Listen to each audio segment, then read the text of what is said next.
Actes, chapitre 7.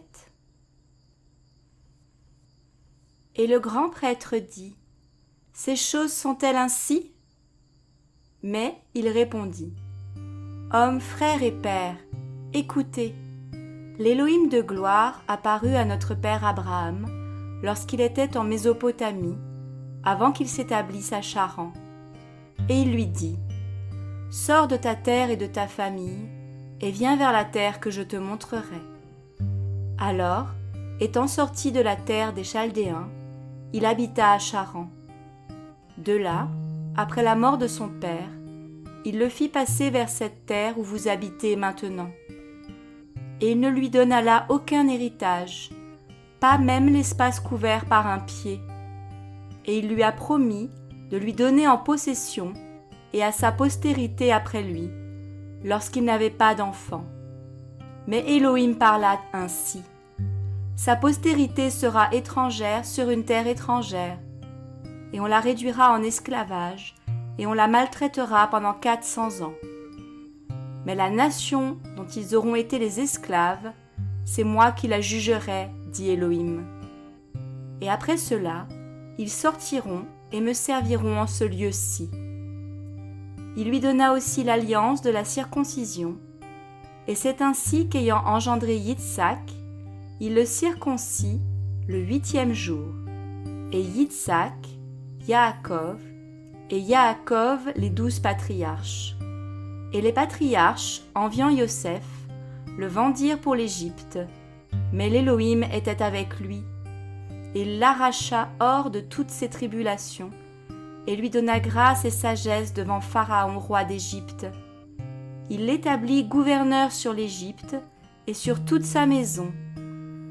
Or, il survint dans toute la terre d'Égypte et dans celle de Canaan une famine et une grande tribulation, et nos pères ne trouvaient pas de vivres.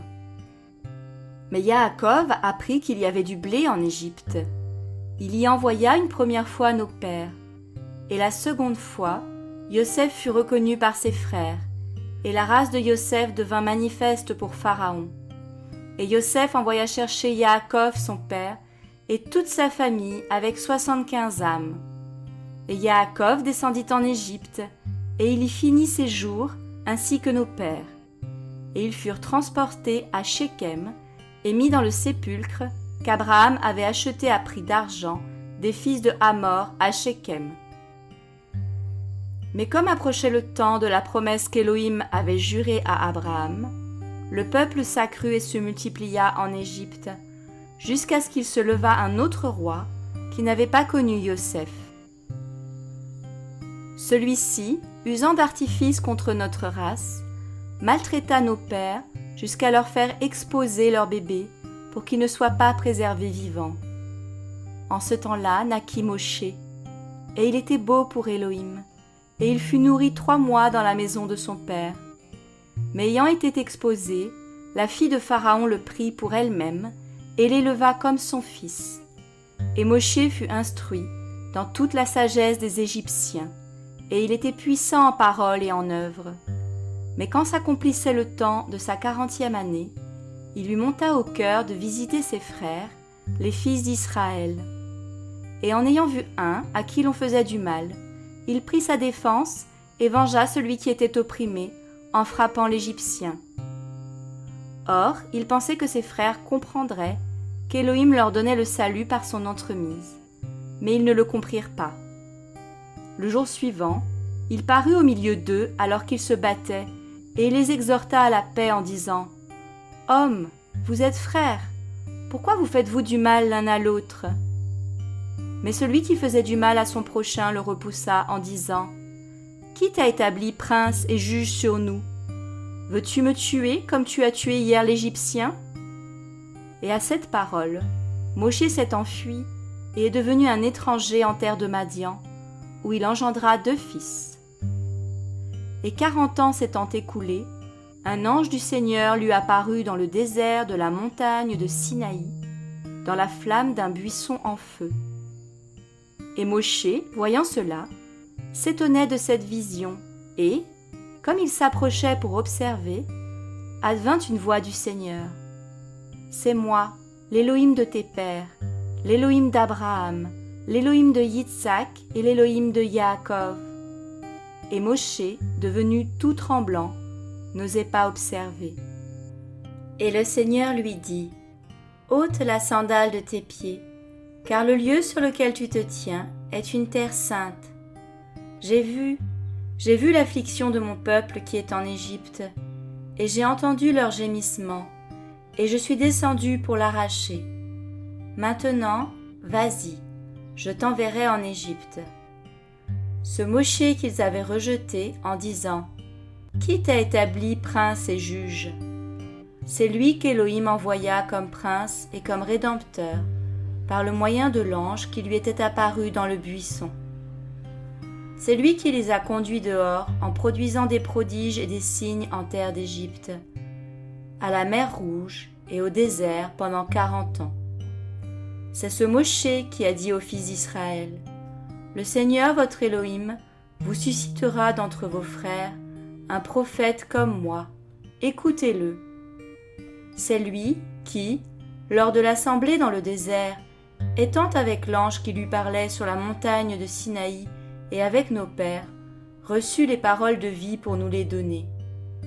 À qui nos pères ne voulurent pas obéir, mais ils le rejetèrent et ils tournèrent leur cœur vers l'Égypte, en disant à Aaron, « Fais-nous des Élohim qui marchent devant nous, car nous ne savons pas ce qui est arrivé à ce Moshe qui nous a conduits hors de la terre d'Égypte. » Et en ces jours-là, ils firent un veau et amenèrent un sacrifice à l'idole et se réjouirent dans les œuvres de leurs mains.